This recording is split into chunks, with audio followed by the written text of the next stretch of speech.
राजेश सतपुते जी as पे है और आप समझ लीजिएगा कि ये एज 13 सितंबर से मेंटेन्ड है 603।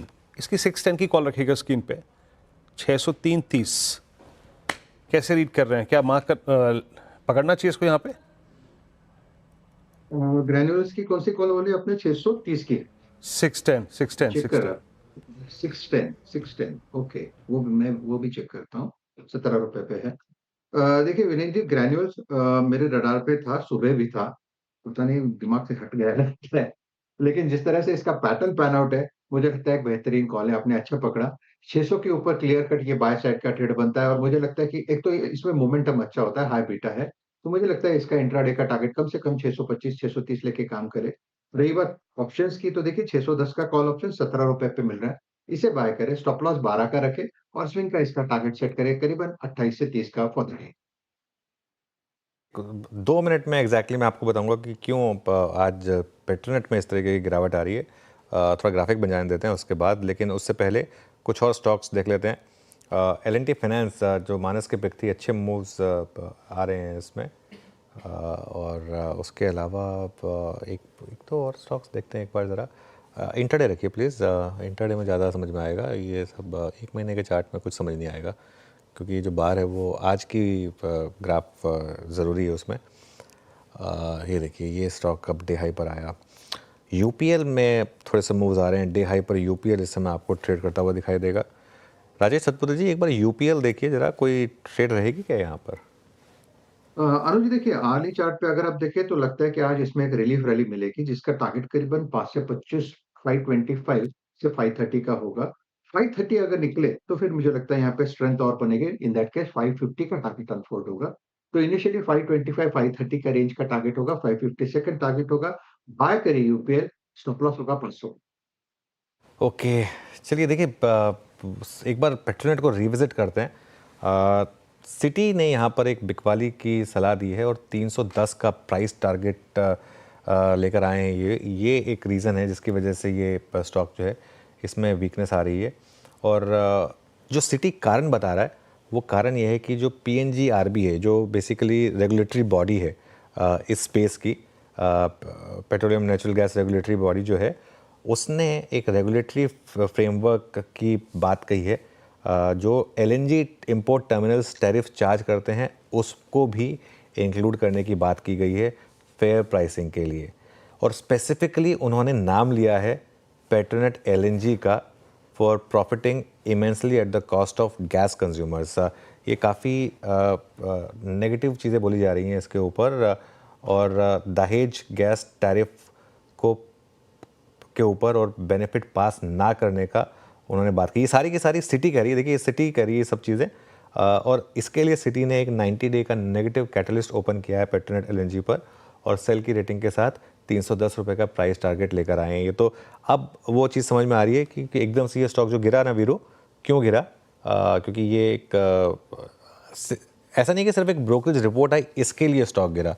ब्रोकरेज रिपोर्ट क्या कह रही है वो इम्पॉर्टेंट है। उसमें वो लोग जो मेंशन कर रहे हैं वो रेगुलेटरी फ्रेमवर्क है, इस वजह से इस तरीके की यहाँ पर गिरावट आ रही है। और सुबह एकदम से गिरा था स्टॉक, तो मुझे लगा कि कुछ ना कुछ तो है यहाँ पर। अब इंटरेस्टिंग होगा ये देखना कि ये सिर्फ एक यहीं तक रिस्ट्रिक्टेड रहता है या इस पर कुछ फाइनली कुछ आउटकम भी आएगा। लेकिन अभी के लिए स्टॉक जो है 4-5% आपको नीचे ट्रेड करता हुआ दिखाई देगा। वीरू, इसी पर रहते हैं अभी थोड़ी देर। जी हाँ, PNGRB अनुज इसके साथ ये रहा इशू है ना। आई मीन हिस्टोरिकली 2008 से लेके अब तक जब जब किसी ऐसे रेगुलेटरी एक्शन की एक्सपेक्टेशन होती है, कोलैप्स होता है ना। हाँ बिल्कुल। 331 ऑल। और थोड़ा गैस प्राइसेस का भी इधर उधर उसका भी इम्पैक्ट है। लेकिन जो PNGRB कह रहे थे कि जहाँ भी रेगुलेटरी रिस्क आ जाता है ना वीरू, जहाँ भी रेगुलेटरी रिस्क आ जाता है वहाँ पर मार्केट एक बार के लिए तो केयरफुल हो जाता है। तो ये क्लियरली यहाँ पर एक इम्पैक्ट है। इस पर एक टेक चेक भी ले लेते हैं। फंडामेंटल व्यू तो हमने ले ही लिया धर्मेश जी से। अमित सेठ जी, आप देखिए जरा इसका चार्ट पेट्रोनेट LNG का। अब ऑलरेडी 4-5% नीचे है। तो यहाँ शॉर्ट बनता है या फिर कोई दूसरी ट्रेड होगी यहाँ पर? जी अनुज जी, डेफिनेटली क्रैक आया। 50 डेमा यहाँ पे ब्रेक हो गया, बट ऑलरेडी 5% डाउन है, तो इसलिए शॉर्ट नहीं करना चाहूंगा। सपोर्ट लगभग 329 के आसपास आता, वो टूटता तो 325 तक के टारगेट्स पॉसिबल है। किसी का अगर शॉर्ट है तो एक टाइट स्टॉप लॉस 333 का रखें। For targets of 325। थोड़ा लंबा चार्ट रखते हैं एक बार जरा इसका पेट्रोनेट एलएनजी का, क्योंकि ध्यान रखिएगा ये वैसे भी ये जो स्पेस रही है पूरी की पूरी नेचुरल गैस की या इस तरीके की, इसमें कोई क्लियर ट्रेंड कभी रहा नहीं है। आप देखिए ये मेरे ख्याल से एक ऐसा स्टॉक है जिसमें शायद ट्रेडर्स ने कुछ बहुत ज़्यादा पैसा बनाया भी ना हो, तो काफ़ी ऑल ओवर द प्लेस रहा है ये स्टॉक। 12 महीने का चार्ट अच्छा है, लेकिन 12 महीने का चार्ट अच्छा है, करीब करीब 46% का है। तो डिस्पाइट रेगुलेटरी जो कंसर्न्स हैं, इन्वेस्टर्स ने पैसा बनाया। तो ये इंटरेस्टिंग होगा कि एज इन्वेस्टर क्या आप इस डिप को बाय करना चाहते हैं या नहीं करना चाहते हैं। ये कॉल आप ऑब्वियसली अपने फाइनेंशियल एडवाइजर से पूछ के लीजिएगा, लेकिन ये एक रीज़न है कि आज इस तरीके के मूव्स यहाँ पर पेट्रोनेट एलएनजी में आ रहे हैं। काबा सर, आपका क्या व्यू होगा स्टॉक पर? पेट्रोनेट एनर्जी, एलएनजी, हाँ भैया पेट्रोनेट एनर्जी, मुझे लगता है यहाँ वीकनेस है, ब्रेकडाउन हुआ है, शायद लोअर लेवल करीब 324 318 ये जोन है, वहां तक स्टार्ट होने की संभावना है। बहुत बड़ा बार है, टॉप 345 बहुत डीप है, 15 रुपए का होना नहीं चाहिए, बेस्ट अवॉइडेड ट्रेड, लेकिन है वीक। वीक है नहीं, मतलब आप प्रकाश सर आपकी क्या कह रहे हैं, क्योंकि ये कल तक बहुत स्ट्रॉन्ग था, कल तक ऑलमोस्ट 3 महीने की चैनल ब्रेकआउट की एक्सपेक्टेशन थी, तो लॉन्ग को काट लें या फिर कोई रीजनेबल स्टॉप लॉस देंगे, या फिर आपको लगता है कि वाकई जहां पे 200 में प्लेस्ड है 321 वहां तक जाएगा ये स्टॉक?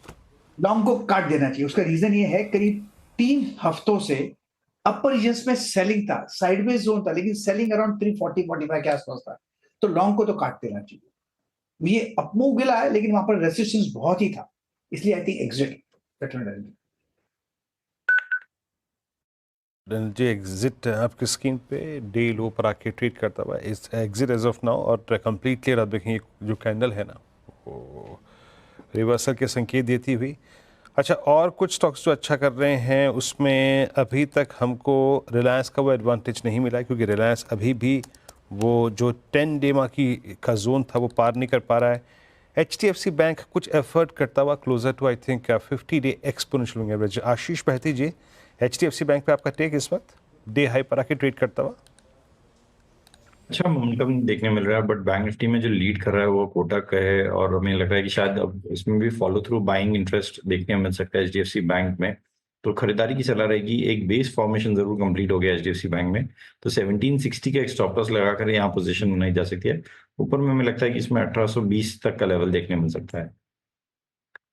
ओके, बिल्कुल। चलिए, तो ये इस समय व्यू आपके लिए HDFC बैंक पर, और इनफैक्ट HDFC बैंक का कमाल देखिए अब आप मार्केट पर, और अब निफ्टी आ गया है 23,810 पर।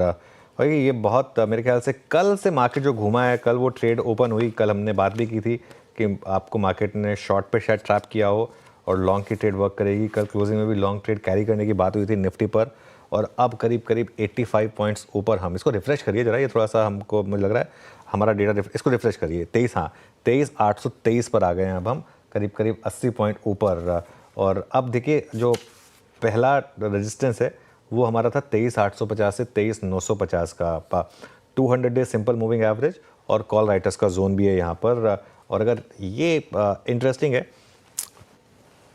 वीरू, अब मेरा ये मानना है अगर आपने कल वो ट्रेड लिए, कल सुबह अगर आपने वो लॉन्ग किया है 9:30-10 बजे जब हमने स्पॉट किया था उसको, थोड़ा थोड़ा 23,800 से 23,900 के बीच में स्लोली वहाँ पर प्रॉफिट बुकिंग भी करिए, क्योंकि ये मार्केट में ना बड़ा सेलर कभी भी प्रेस कर सकता है अपना बटन, और ख़ास तौर से 200 डे मूविंग एवरेज के आसपास वो। तो इस वजह से किसी भी रैली को बहुत ज़्यादा कॉन्फिडेंस के साथ मत देखिए, किसी भी डिक्लाइन में बहुत ज़्यादा डिस्टर्ब मत होइए। मार्केट में थोड़ा सा दोनों तरफ की ट्रेड लेने की ज़रूरत है, और क्विक प्रॉफिट बुकिंग की भी ज़रूरत है। अगर आप ने 23,650 23,550 के करीब करीब लॉन्ग कर लिया है, आपको 250-300 पॉइंट मिल रहे हैं, एक बार के लिए बुक करने में कोई बुराई नहीं है। जैम, तो ये थे इंडेक्स पे लेवल्स। मीनवाइल एक और चीज़ हुई, HDFC बैंक, और एक और चीज़ हुई, वो है निफ्टी IT लेके आइए। निफ्टी IT ने कल के लोस को नहीं तोड़ा, निफ्टी IT ने परसों के क्लोज को नहीं तोड़ा। निफ्टी IT अब धीरे धीरे अपने टेंडिमा की तरफ बढ़ता हुआ, मैंने लास्ट टाइम जब देखा था तो 35 अंकों पर था, now it's I think 350 points. और मैं इसमें पिक करना चाहूँगा कोफोर्ज को। कोफोर्ज लेके आइएगा Shivangi, Coforge I mean the strongest structure in entire IT और specially in mid cap IT। It's 29713।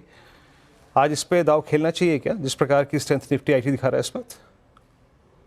Coforge की बात करें यहाँ पे तो हमने पिछले 8 दिनों के कंसोलिडेशन से एक अच्छी निकलते हुए देखी है स्टॉक में। लगातार स्ट्रेंथ इसमें देखने को मिल रहा है पिछले 7 महीनों से।